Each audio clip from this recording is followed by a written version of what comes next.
The Old Man and the Sea is a novel by Ernest Hemingway that tells the story of Santiago, an old Cuban fisherman who has gone 84 days without catching a fish.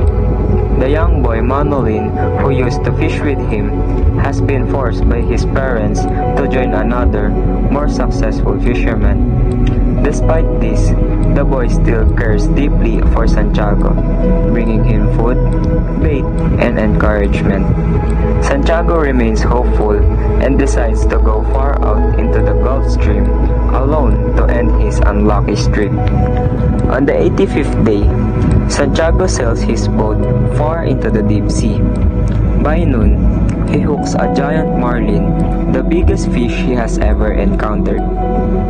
The fish is so strong that it pulls Santiago's boat for 3 long days and nights, refusing to surface. Santiago suffers from hunger, exhaustion, and painful cuts on his hands, but he refuses to give up. He admires the marlin's strength and beauty, calling it his brother, even though he knows he must kill it to survive and prove his worth.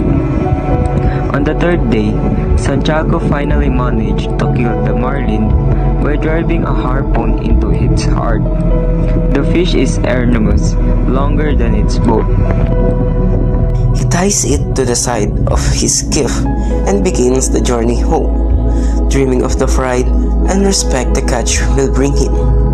However, as he sails back, sharks smells the blood in the water and begin to attack the marlin. Santiago bravely fights them off using his harpoon and even his knife. But the sharks come in waves, and by the time he reaches the shore, only the skeleton of the marlin remains. Exhausted and defeated, Santiago carries his mask up to his shack and collapses on his bed, falling into a deep sleep. The next morning, fishermen and tourists admire the enormous skeleton, realizing how great Santiago's struggle must have been. Manolin visits him, moved by the old man's sufferings, and promises to fish with him again. In the end, the story is not just about a fish, but about courage, endurance, pride, and the human spirit's refusal to surrender. Santiago may have lost his catch, but he proves his dignity and strength through his perseverance and unbroken spirit.